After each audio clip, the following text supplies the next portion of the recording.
Psst. Hey kid, yeah, I'm looking at you. Did you ever want to get the hell out of here? Jump ship? Run away? Annihilate your current location? Situate yourself somewhere other than here? Did you want to get away from this true-false world of terrible YouTube guitar videos? Then look no further and come with me. Let's make our escape through Metallica's Escape.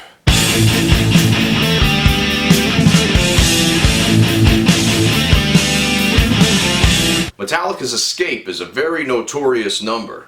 It happens to be James Hetfield's least favorite song in the entire catalog, or at least one of the least favorite. Now, the band, notoriously, has not played this song live until a few years ago. Now that's something, that's saying something. When you have a song that's laying around for 30 plus years and you don't play it at all because you think it sucks, you hate it, well, it's pretty significant. Now, of course, there are many redeeming factors to this song, and his hatred is not completely warranted, although he has the right to have an opinion on his own music. What kind of world will we live in if you can't hate your own songs? Now, let's take a look at the introduction. So the intro is based upon 3 different harmony parts, 2 of which are played on the guitars by James Hetfield and Kirk. The third harmony is played on the bass by Cliff Burton, none other than the Burtonizer. So let's take a look at James's part. This is sort of the foundation of what's going on. So we have this, an A pedal point at the bottom. It's actually the first one on the entire album, on A.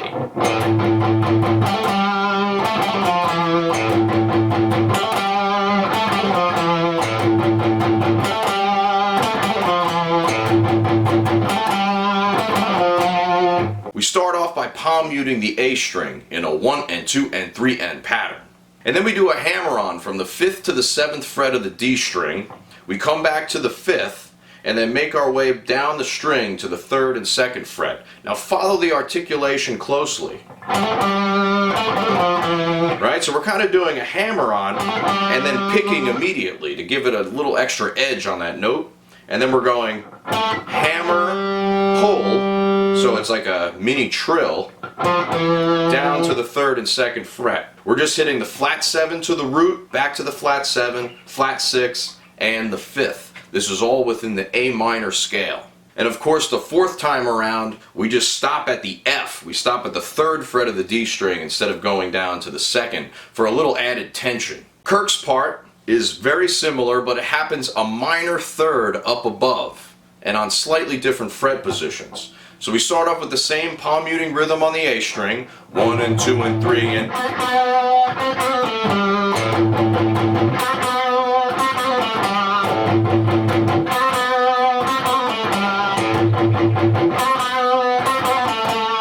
Now Kirk's part mirrors James Hetfield's part, except it's up a minor 3rd from where we started, and it uses all the same notes of the A natural minor scale. B to C, back down to B, and then C, A, G.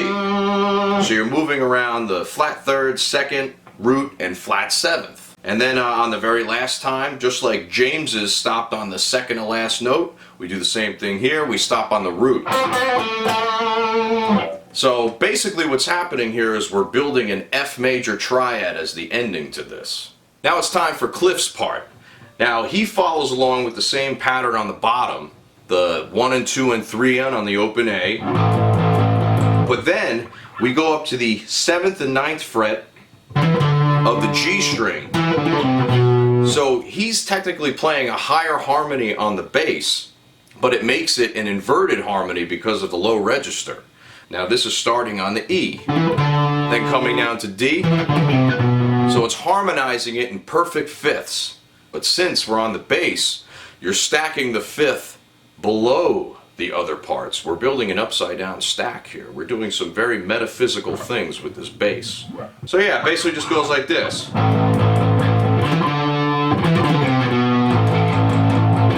See? It just follows along.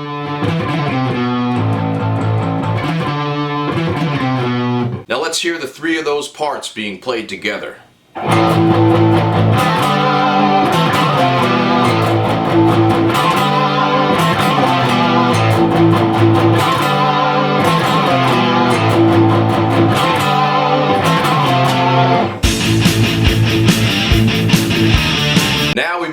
to the setup riff to the verse. Okay, so this happens after the chorus is later in the song as well, so keep it in your back pocket for later. So just like the intro section, we have some harmonies and layers to deal with. Now, there's only 2 guitars during this part, so that's what makes it different from the intro.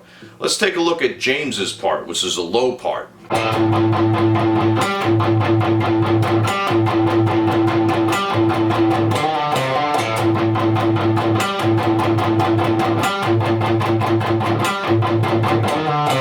Really not a lot to say about that. You're riding on an 8th note rhythm, still pedaling on A, and we're going like this. 1 and 2 and 3 and 4.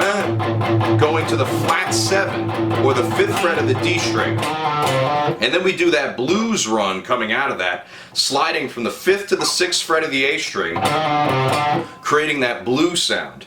Now the reason why that sounds blue is because it's utilizing the blue note. The blue note is the flat 5. And we're going from the 4th to the flat 5th, down to the flat 3rd, which is blue as well, back up to the 5th. And that's how it goes. So Kurt's part follows a similar idea, but we're playing higher notes and we're harmonizing a little bit. So here's Kirk's part. Take all the same stuff that we did with James and let's apply it to this one. C, C, 5th fret of the G, and then play the same notes that we did on James's part, but play it up an octave. Alright, so that's about it. Just follow the tab. It's all the same function. Now that C is a perfect 4th above the 1st note, so it creates this hit the lights sound. Almost sounds like hit the lights, but slow and not as cool.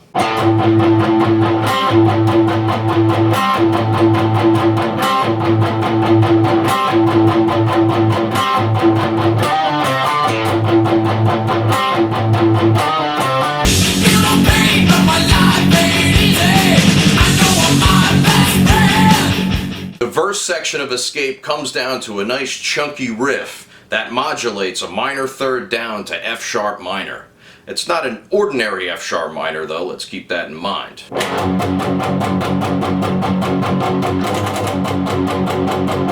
Keep on riding. Just going F sharp to G, power chord. Hard palm mutes, then syncopated part. So we're riding on an F sharp in a 1 and 2 and 3 and 4 and 5 and 6 and 7, 8,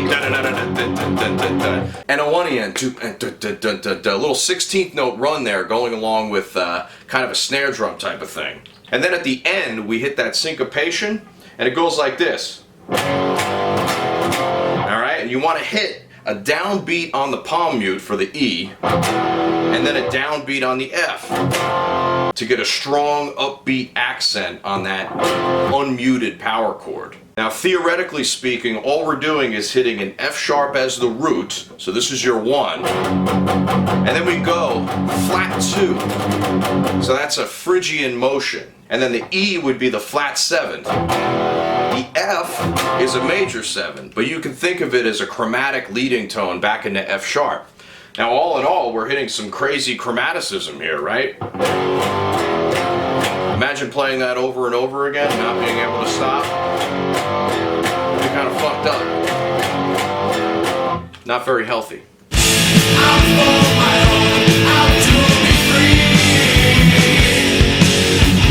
The chorus section to Escape is probably the reason why James Hetfield hates the song so much.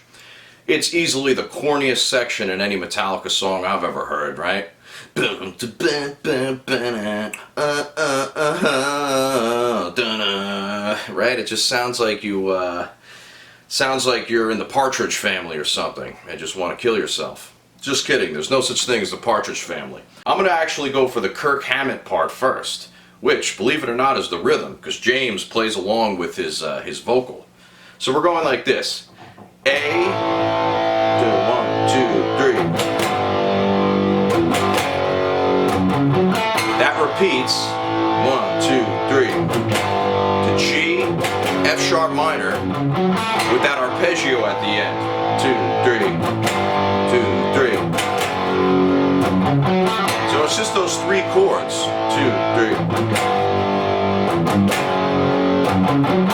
So we're starting off on A as the 1 chord, holding it out, going down to the G chord, which is the flat 7. That's a mixolydian function. And then we go to the minor 6 chord. So it's an F sharp minor. And we definitively arpeggiated going up like that. Now, we're hitting the notes F sharp, C sharp, 1, 5, and then F sharp, A, 1, flat 3 to make an entire guitar-friendly arpeggio. The Hetfield part is actually the lead part. This typically doesn't happen very often, but every once in a while we get a nice little treat from our favorite guy. So we start off on this melodic single string melody line, going right along with James Hetfield's vocal. 2, 3, 4.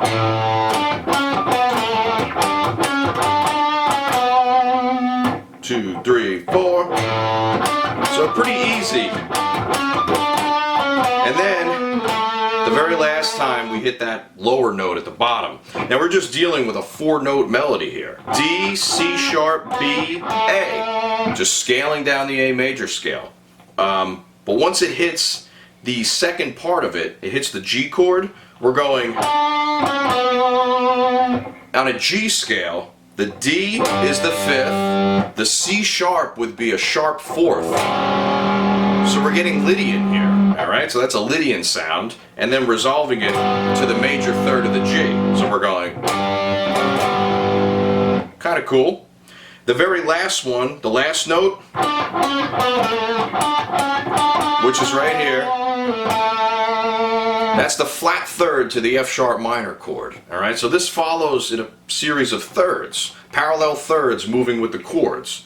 But starting on a sus4, right? That first note D is a sus4 to the A, which then immediately revolves to the C sharp, which then immediately resolves to the C sharp. So the fun really starts to happen when we put both of those sections together. So let's do that, and we're going to further solidify why we should hate this song. Out for my own, out to be free. One with my mind, they just can't see.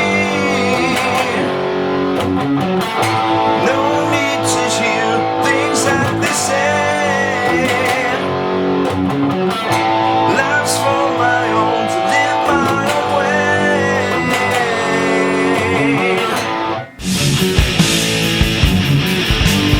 The song continues on with this bridge section that consists of 3 different parts.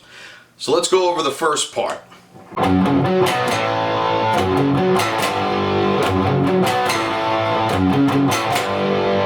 So basically what's happening is we're arpeggiating these power chords and then striking full ones as it goes along.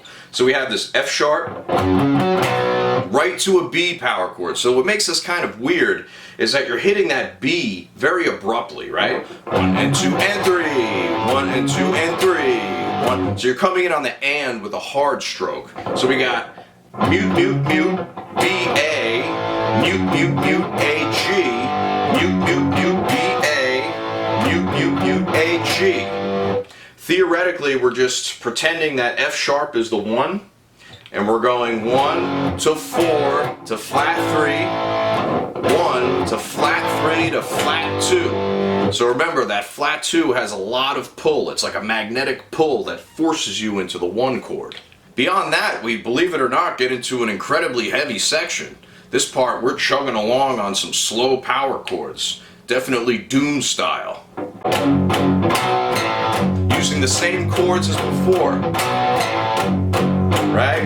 F sharp, B, A, F sharp, G. Now the last time we go like this to an E and a G. So that's the flat 7 chord within that progression. So you're hitting the first part palm muted on the 1 chord, B and A, the 4 to the flat 3rd, not muted, and then F sharp to G, which is 1 to flat 2, all muted, and then we come back, repeat it again.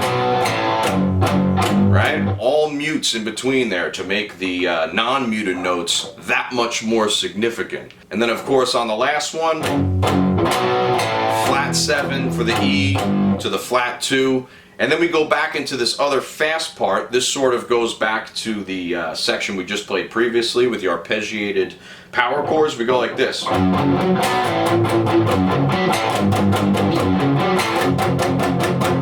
So kind of an interesting little ditty there.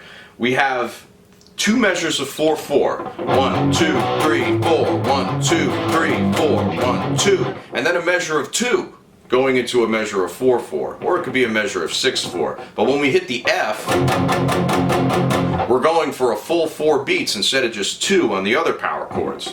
So all the chords remain the same except for that F.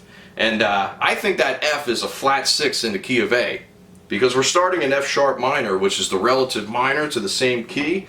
And you're just coming down to the F there as if it's nothing, right? And it works pretty well with the progression. Right? A, G. So I'm thinking we changed key right at the last second. But then we modulated to another key to get into the solo, which is E minor. So that F then turns into a flat 2. It's pretty amazing how one chord can be a function of many different notes. So now we hop into the solo, which consists of 2 different rhythm guitar parts, okay? So the first of which is a reprise of the A palm muting riff, right? That whole thing, but we're playing it in E and only on one guitar. So we're taking those harmony parts and basically condensing it into one single guitar part that James Hetfield gets to play. Goes like this. All perfect fourths. Very Judas Priest.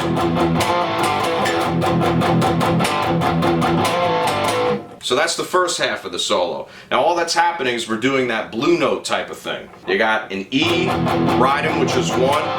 Then you're going to that D and G power chord, or fourth. It's actually a 4th power chord. The notes D and G. That is the flat 7 in the minor 3rd to the E, alright? Very rock and roll. And then we go slide into the 8th fret, make sure you're sliding, with the ring finger like this. Perfect 4th interval, coming down to the 7th, 5, 7. That's that Judas Priest influence there. And that's just blue. That's just the blue note, the blues. Blue, blue, blue, blue, blue, blue, blue balls. The next part goes like this.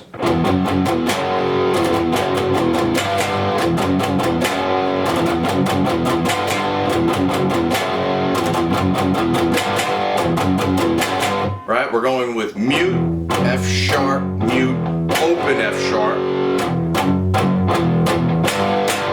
and then to a G chord. So that's just F sharp being the 1. The E pedal is actually on the flat 7, which is kind of cool. And then the G is the flat 2. Work on your 8th note palm muting strokes, right? And then make sure you get that little 16th note in between as well. You see that? Don't miss out on that. Now let's hear those rhythm parts in context, and you get to enjoy the guitar solo on the top as well.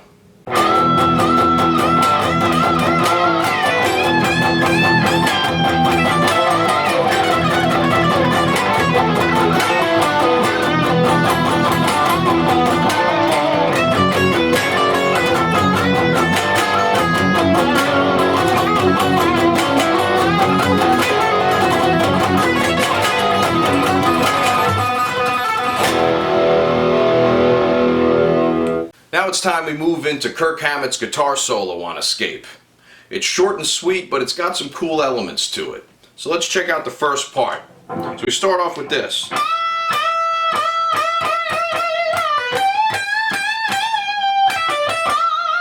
So just a pretty simple bluesy pentatonic run with a lot of bends. Now those bends are at the 15th fret of the B string, starting off, so that's a D moving to an E, so we're actually hitting the root note of the rhythm section. So we're going 1 and 2, triple it, boom. So just make sure you hit that rhythm strong. So we got, and then we have that bend and release. So you want to bend, release the bend to the original note, pull off into the 12th fret of the B string, which is the 5th of the chord, and then we go Those 4 quarter note bends are on the minor third going up to the perfect fourth. So we're actually doing a sus4 to a minor third. So a perfect resolution. And then we go minor third to root with the pull off, going to the flat 7, and then resolving back into a bend on the 1. Now things get a little hairier right here.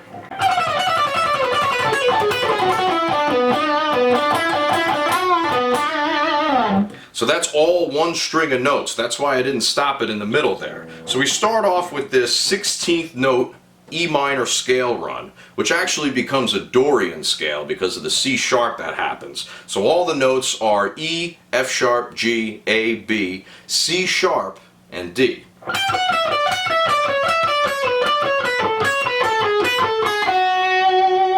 And that's the end of the 16th note pattern. But it doesn't rest. It goes immediately into this.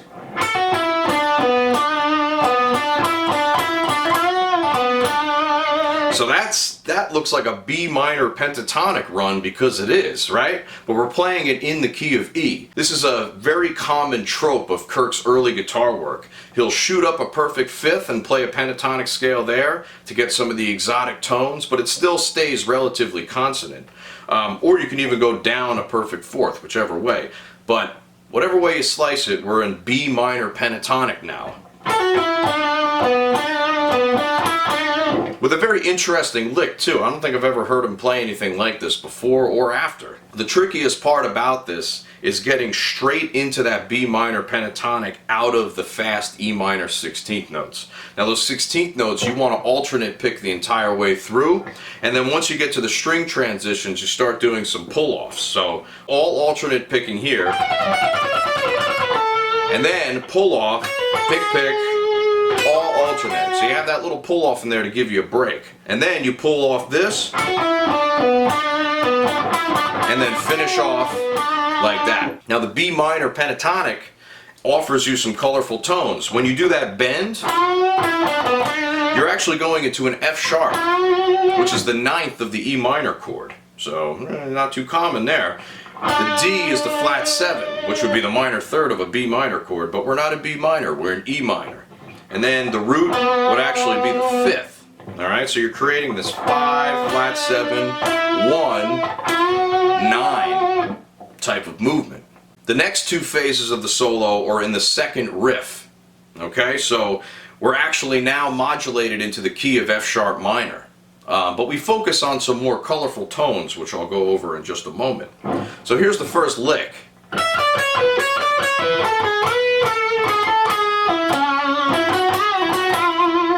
So pretty basic, a lot of 8th notes. So we're starting off on the 12th fret going down 10 to 9. And then the 12th fret of the B. So that's a 4-note sequence. We come back up 9, 10, 9, 12, 10, 9. So same fret pattern on both strings. Slide up to the 12th fret in a quarter note motion. And then go down like this.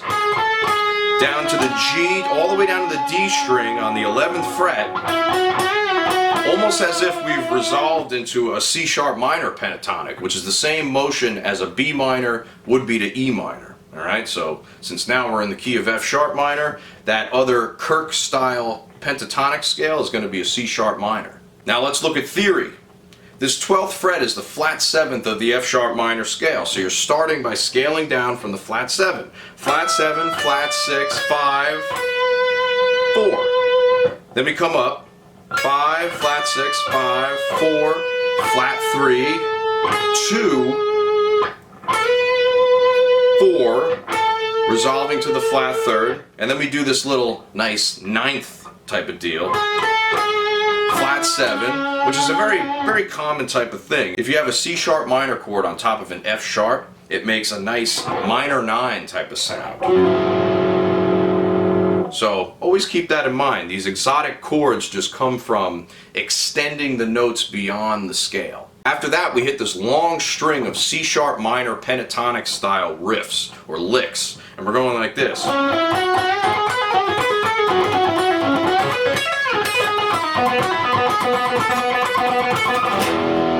That's a bit of a mouthful, so let's break that up. So we start off by leading into this Chuck Berry style, right? We've seen that plenty of times throughout these series, so I don't have to go over this too much. But yeah, we do that bend, do a double pick on the 9th fret, and then come down, do the bend again, double pull off from 12 to 10, 11th fret, back up, down, and then we do this really big, and you want to make sure you do a trill on that top note, because that's what it actually is. And then we come down and do the same thing on the 4th fret to the 7th fret, and play it a little sloppy too. Play it like Kirk Hammett, sloppily. And then we do this pull off to open B on the 5th to the 4th fret, and then do the same thing on the 7th to the 5th, and then do this. So you're doing a pull off from the 9th fret to the open B, to the 10th, open B, 12th, and then stop it at the 10th, and then hit an open E power chord on the way out. So in the recording, the guitar kind of fades into oblivion, because I have a feeling that Kirk kind of ran out of ideas, but everything sounded cool up until that very ending point, because he's doing all this other stuff. It almost sounds like he was continuing down that pattern, but the solo had already ended, so he was kind of out of luck there. I think this might have been a move by the engineer to take what they had and make it work. So as Kirk was playing this, he kept going down, but as he hit those last 2 notes, it faded away so quickly that you didn't even know that that was happening. That's a slick little production tip for anybody out there. If the guitar player is struggling on a part, you could just make it work for him. Just say, listen, we're going to fade this out right at this point where you started messing up and it still sounds good. Just play it like that from now on. Little tip.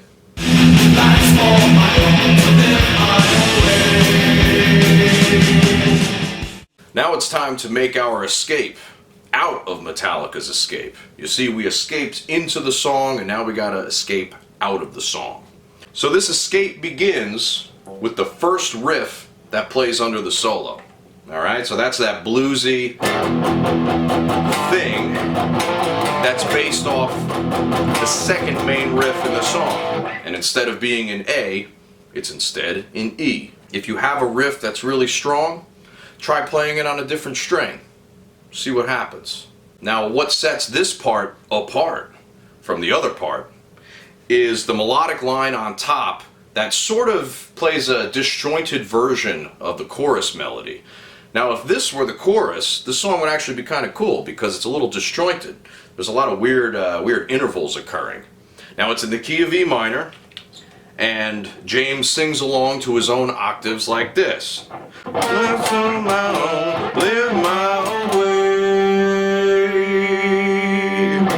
Last on my own, live my own way.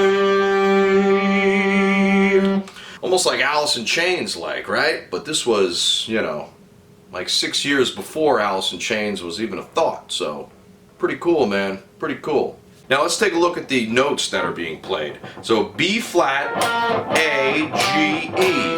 That's coming down the blues scale starting on the flat 5. So you have the flat 5, B flat, the 4, the A, the flat 3rd on the G, and the E being the root.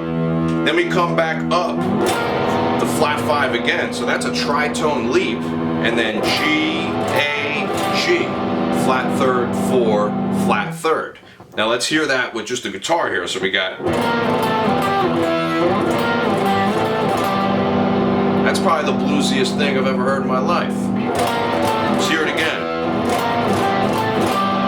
Pretty cool, pretty cool. Now if that were the actual chorus, maybe James Hetfield wouldn't hate it so much.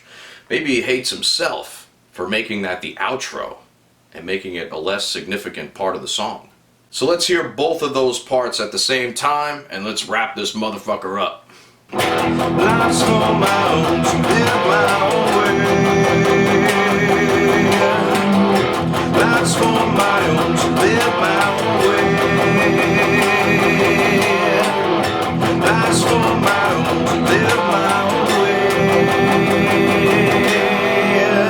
So thank everybody, as always, for taking this journey with me. This is the 6th episode of the Ride the Lightning series. Coming up next is going to be Creeping Death. Now, if you want to keep seeing me going on this stuff, and you want to keep me rolling on this train here, I need your support. So this is a call to arms for all you guys watching here. So if you go to www.subscribestar.com/RomanOva Music, you could donate basically any amount you want per month to help me keep going, right? Patronage, right? Go for it. I think it's a great thing. So yeah, thank you very much, and I'll see you on the next one.